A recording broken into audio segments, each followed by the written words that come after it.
یہ کمزور درجے کے ایمان کی علامت ہے کہ تم علم سے اور اہل علم سے بغض رکھو یا ان سے دوسروں کے دلوں میں ایسی کمی پیدا کرو یا اپنے عمل کو اس طرح سے ظاہر کرو کہ وہ علماء سے دور ہونا شروع ہو جائے. وَإِذَا قُلْتُمْ فَاعْدِلُوا وَلَوْ كَانَ ذَا قُرْبَىٰ. تمہارا قریبی کیوں نہ ہو, تمہارا قریبی رشتہ دار کیوں نہ ہو, تمہارا سگا ہی کیوں نہ ہو, جب تم اپنی زبان کھول رہے ہو تو حق بات کہو. یہ نہیں کہ جھوٹی گواہیاں دے کے کسی کا گھر برباد کر رہے ہو, کسی کی زندگی اذیت بنا رہے ہو. ہمارے بچوں کو پڑھانے والے حافظ قرآن ہمیں دستیاب رہیں تاکہ ہماری نماز جنازہ پڑھانے والا کوئی حافظ اور قاری اور عالم ہمارے علاقے میں رہے, تاکہ ہمارے مصلی کو آباد رکھنے کے لیے, مسجد کو آباد رکھنے کے لیے کوئی امام, عالم دین, مفتی ہمارے علاقے میں رہے. دوسروں کو تکلیف پہنچاتے ہیں, پڑوسیوں کو پریشان کرتے ہیں, کرایہ داروں کو پریشان کرتے ہیں, ریہڑی والوں کو پریشان کرتے ہیں, غریب غربا کو پریشان کرتے ہیں, مزدور کو وقت پر مزدوری نہیں ادا کرتے.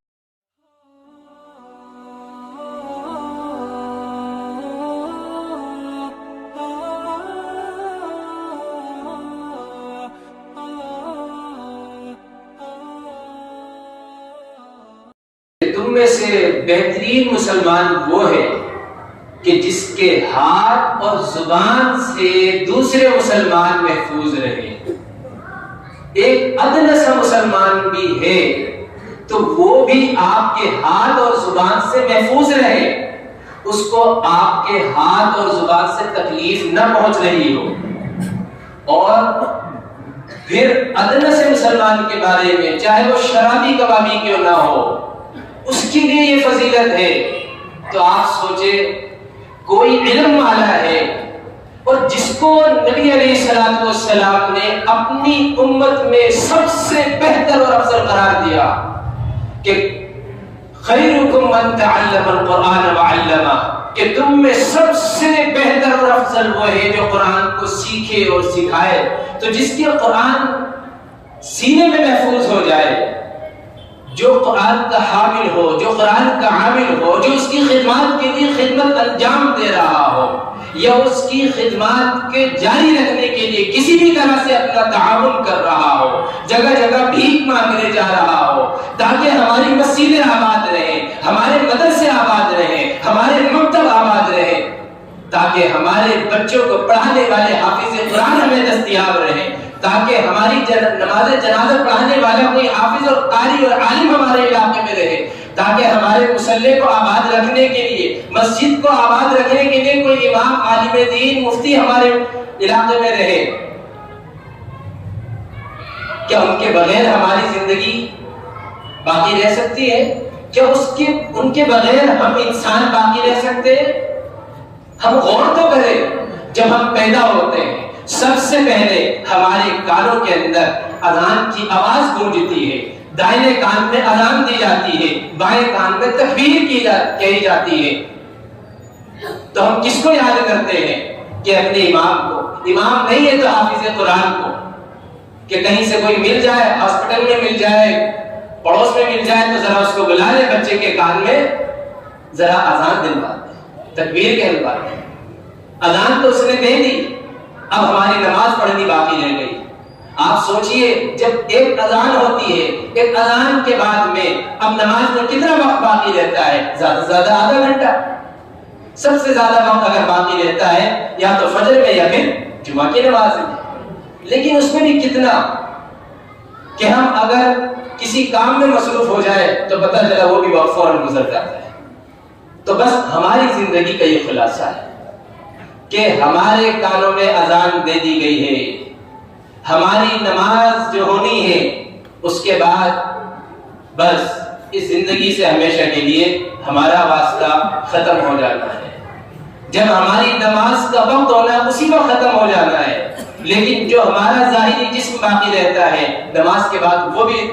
زمین کے حوالے کر دیا جاتا ہے, مٹی کے حوالے کر دیا جاتا ہے. تو ہماری قیمت کیا ہے, ہماری حیثیت کیا ہے, ہماری زندگی کی قدر و قیمت کیا ہے؟ صرف اتنی کہ ابھی اذان ہو چکی ہے کانوں میں, بس نماز پڑھنی ہماری باقی رہ گئی, اور نہ جانے وہ وقت کب آ جائے اس کا کسی کو پتہ نہیں. تو آپ صلی اللہ علیہ وسلم نے فرمایا من سلم المسلمون من لسانہ ویدہ, کہ تم میں سے حقیقی معنی میں مسلمان وہ ہے کہ جس کے ہاتھ اور زبان سے دوسرے مسلمان دوسرے انسان محفوظ رہے۔ اب ہم اپنی زندگی پر غور کریں، کیا ہمارے ہاتھ اور زبان سے دوسرے مسلمان محفوظ ہے؟ یا اسی طرح سے اگر ہمارے ہاتھ اور زبان سے دوسرے مسلمان محفوظ نہیں ہے اور دوسرے جو ہمارے سامنے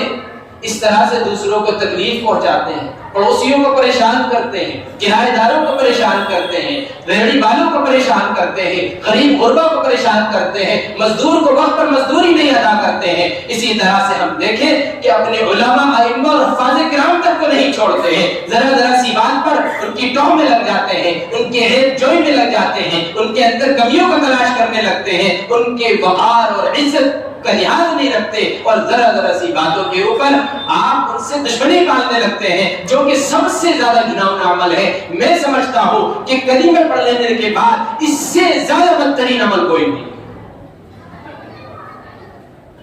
یہ ایک ایسا عمل ہے جس پر اللہ اور اس کے رسول جنگ کا اعلان فرما رہے ہیں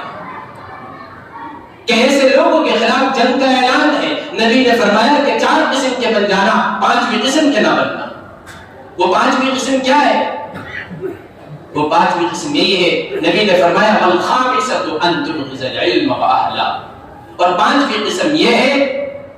کہ تم علم سے اور اہل علم سے بغض رکھو، یا ان سے دوسروں کے دلوں میں ایسی کمی پیدا کرو یا اپنے عمل کو اس طرح سے ظاہر کرو کہ وہ علماء سے دور ہونا شروع ہو جائے، وہ علماء کے قریب نہ جائے، وہ علماء سے مسائل نہ پوچھے، وہ علماء کی محفلوں اور مجلسوں کا حصہ نہ بنے۔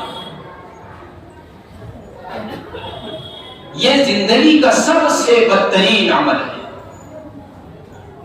کیا آج ہم قدر کرتے ہیں؟ ہمارے یہاں چلنے والا آ جائے، ہم اس کو کن نگاہوں سے دیکھتے ہیں؟ چلو بعض لوگ گھر سے ٹھیک ٹھاک ہوتے ہیں، اللہ تبارک و تعالیٰ ان کو نواز دیتے ہیں، اللہ تبارک و تعالیٰ کچھ حیثیت دے دیتے ہیں، وہ اپنا کچھ خرچ کر کے پڑھ لیتے ہیں، لیکن ان کے علاوہ ایک بڑی تعداد مدارس اور مکاتب میں وہ ہوتی ہے، اسکولوں کے اندر بھی وہ ہوتی ہے جو بیچارے فیس نہیں ادا کر پاتے۔ ان کا انتظام کہاں سے ہوتا ہے؟ چاہے وہ اسکولوں میں ہو، آپ سوچتے ہیں EWS کے ذریعے سے آپ کا ایڈمیشن ہو گیا تو وہاں فیس نہیں ادا کی جائے، گورنمنٹ آپ کی فیس ادا کرے گی۔ ایسی سنستھائیں موجود ہیں جہاں پر لوگ تعاون کرتے ہیں، ایڈ دیتے ہیں، مدد کرتے ہیں، امداد دیتے ہیں، اپنے اپنے مذہب کے مطابق وہ وہاں پر اپنی جمع پونجی میں سے کچھ غربا کا حصہ نکالتے ہیں، مسلمان اپنی زکات اور صدقات دیتے ہیں، جیسا کہ مدارس کے اندر ایسی سرکاری اسکول، کوئی سا بھی اسکول، سب جگہ یہی بات، غریبوں کا الگ سے فنڈ ہوتا ہے، انہی میں سے کوئی ستارہ بنتا ہے، بہتر عالم دین بنتا ہے، وہ ہمارے علاقے میں آ کر وہ ہمارا امام بنتا ہے۔ تو ہر ایک کی قدر ہمارے ذمے ضروری ہے، کوئی ایک بھی ہماری نظر میں کم درجے کا نہیں ہو سکتا۔ ایک دفعہ کا واقعہ ہے، اللہ کے رسول صلی اللہ علیہ وسلم بیت اللہ کے سامنے، کعبۃ اللہ کے سامنے کھڑے ہیں اور اس سے خطاب کر رہے ہیں، باتیں کر رہے ہیں کہ اے بیت اللہ، اے کعبۃ اللہ، واقعی تیری عزت، تیرا مرتبہ، تیرا مقام بہت بلند ہے، لیکن ایک مسلمان کی عزت، ایک مسلمان کا مقام و مرتبہ تجھ سے بھی زیادہ ہے۔ نبی یہ کعبۃ اللہ سے فرما رہے ہیں جس کی طرف رخ کر کے اس وقت ہم بیٹھے ہیں، جس کی طرف رخ کیے بنا ہماری نماز نہیں ہوتی، جس کی طرف رخ کیے بنا ہم کوئی نماز ادا نہیں کرتے، جس کی طرف رخ کیے بنا ہم کسی عبادت کو کرنا بہتر نہیں سمجھتے، اس بیت اللہ سے یہ فرما رہے ہیں کہ تجھ سے زیادہ بڑھ کر ہے ایک مسلمان کی عزت، اور پھر مسلمانوں میں بھی وہ کہ جس نے قرآن کو اپنے سینے میں محفوظ کیا ہو، اس کا کیا مقام و مرتبہ ہو سکتا ہے؟ کیا آج ہم ان کی خدمتیں کرتے ہیں، ان کا ادب و احترام کرتے ہیں؟ کیا ان کو صحیح نگاہوں سے دیکھتے ہیں، ان کے لیے اپنے دلوں میں عزت پالتے ہیں؟ غور کرنے کی بات ہے۔ یاد رکھیے، کسی بھی عالم اور حافظ کے تعلق سے ہمارے دل میں کمی کا پیدا ہو جانا، یہ ہماری ایمان کی کمزوری کی علامت ہے، یہ کمزور درجے کے ایمان کی علامت ہے۔ اور جو دوسروں پر تشدد کرے، جو دوسروں پر ظلم کرے، جو دوسروں کے بلا وجہ پریشان کرے، جو پڑوسی کو ستائے، جو دوسروں ریڑھی والوں کو ستائے، مزدور کو ستائے، ان کو وقت پر ان کی تنخواہ اور ان کی سیلری اور ان کی مزدوری نہ ادا کرے، اور دوسرا شخص یہ سب ہوتے ہوئے دیکھ رہا ہو اور وہ آوازیں نہ بلند کرتا ہو اور وہ کچھ کہتا نہ ہو، ایسے شخص کے ایمان کے کیا کہتے ہیں؟ اس کا ایمان کس درجے کا ہو سکتا ہے؟ آئیے اس حدیث کی طرف ہم چلتے ہیں۔ نبی علیہ الصلوۃ والسلام فرماتے ہیں من رأى منکم منکرا فلیغیرہ بیدہ، جب تم میں سے کوئی منکر عمل ہوتا ہوا دیکھے، کوئی غلط عمل ہوتا ہوا دیکھے، تو تمہاری ایمانی طاقت یہ ہونی چاہیے، تمہاری ایمانی قوت یہ ہونی چاہیے کہ تم اس کو جا کر اپنے ہاتھ سے پکڑ کے روک دو کہ نہیں تم یہ غلط کر رہے ہیں۔ فَإِن لَّمْ يَسْتَطِعْ فَبِلِسَانِهِ، اور اگر تم اس بات کی طاقت اور وسعت اور استطاعت نہیں رکھتے ہو کہ تم کسی کو جا کر ہاتھ سے روک سکو، چونکہ اس کا شر بہت زیادہ بڑا ہوا ہے، تو نبی فرماتے ہیں کہ بعض لوگوں کا اکرام سماج کے اندر، اپنی بستی کے اندر، خاندان کے اندر، برادری کے اندر صرف اس وجہ سے لوگ کرتے ہیں اور کریں گے وَأُكْرِمَ الرَّجُلُ مَخَافَةَ شَرِّهِ، ان کو سلام کرنا لوگ پسند نہیں کرتے، لیکن سلام کیوں کرتے ہیں؟ ان کی عزت کیوں کرتے ہیں؟ تاکہ ان کے شر اور فتنے سے ہم محفوظ رہیں۔ تو نبی نے فرمایا کہ جب تم میں سے کوئی ایسا عمل ہوتا ہوا دیکھے کہ جو کہ غلط، ناجائز، ظلم والا ہے، تو آپ کو چاہیے کہ آپ اس کو اپنے ہاتھ سے روک دیں۔ فَإِن لَّمْ يَسْتَطِعْ فَبِلِسَانِهِ، اور اگر تم یہ نہیں کر سکتے تو نبی فرماتے ہیں کم سے کم زبان سے تو اس کو منع کرے کہ بھائی تم یہ غلط کر رہے ہو، تمہارا یہ عمل ٹھیک نہیں ہے۔ لیکن بعض لوگ زبان سے بھی نہیں کہہ سکتے۔ کیوں نہیں کہتے؟ ڈر ہے، خوف ہے، رشتہ داری نہ ٹوٹ جائے، تعلق داری نہ ٹوٹ جائے، بیٹی کو میرے گھر واپس نہ بھیج دے، مجھ سے کاروبار نہ توڑ دے، مجھے اس بستی میں رہنا میرا حرام نہ کر دے۔ جبکہ اللہ تبارک و تعالیٰ قرآن مجید میں فرماتے ہیں وَإِذَا قُلْتُمْ فَعْدِلُوا وَإِذَا قُلْتُمْ فَعْدِلُوا وَلَوْ كَانَ ذَا قُرْبَىٰ،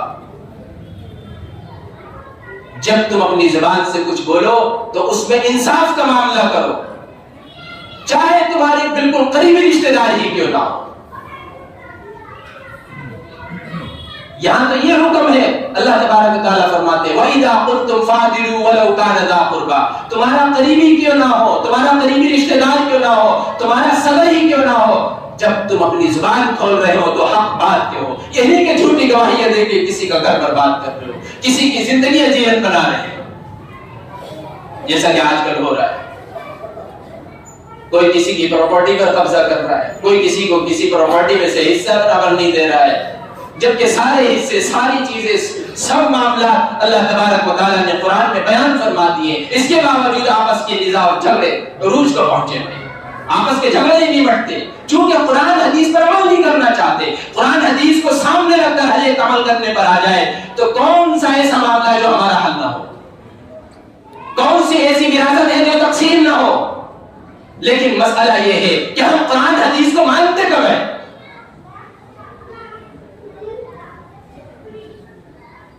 صرف لفاظی کرتے ہیں، زبان سے بولتے ہیں کہ ہم قرآن والے ہیں، پڑھنا تک نہیں جانتے کیا قرآن والے ہیں، سورہ فاتحہ تک ڈھنگ سے نہیں آتی اور علماء پر آ کر اعتراض کرتے ہیں، ان پر ہاتھ اٹھاتے ہیں، ان کے اوپر زبانیں کھولتے ہیں، ان کی پیٹھ پیچھے برائیاں کرتے ہیں، شرم تک نہیں آتی ان کو۔ کیسا بدترین معاشرہ ہوتا جا رہا ہے، پھر کہتے ہیں کہ ہم پریشان ہیں، راتوں کی نیندیں اڑی ہوئی ہیں، ہمارے حالات درست نہیں ہے، ہم پر ذلت و رسوائی چھائی ہوئی ہے، ہم پر بادشاہ ظلم کر رہا ہے، ہمارے علاقوں میں کام نہیں ہو رہے، ہماری بستی کے سیور ٹھیک نہیں ہو رہے، ہمارے یہ کام نہیں بن رہے۔ وجہ ہمارے اعمال ہے، ہمارا اپنوں کے ساتھ ہی معاملہ ٹھیک نہیں ہے، جو ہمارے سردار لوگ ہیں ان کی عزت ہی ہمارے دلوں میں نہیں ہے۔ تو یہ ساری مصیبتیں تو آج کر رہی ہیں بھائی، ہم ان مصیبتوں سے چھٹکارا نہیں پا سکتے، ہمارے گھریلو معاملات نہیں حل ہو سکتے، میاں بیوی میں اتفاق نہیں ہو سکتا، گھر کے اندر دو بھائی محبت سے ایک ساتھ نہیں رہ سکتے، جس محبت سے ایک پیالے میں کھا لیتے تھے، ایک بسترے پر پیشاب کر کے دونوں اسی پر سو لیا کرتے تھے بچپن میں، آج بڑے ہونے کے بعد یہ سب نہیں ہو پا رہا کہ ایک گھر میں رہ لیں، ایک دسترخوان پہ بیٹھ کے کھا لیں، ایک پیالے میں تو کھانے کی دور کی بات ہے۔ یہ صرف وجہ کہ قرآن حدیث سے منہ موڑ لینا، قرآن حدیث کو صرف زبان تک محدود رکھنا، عملی طور پر اپنی زندگی میں نہ شامل کرنا۔ آج دیکھیے تو ہم نے حال کیا کیا ہے قرآن کا، کہ ہمیں پڑھنا تک نہیں آتا ہے،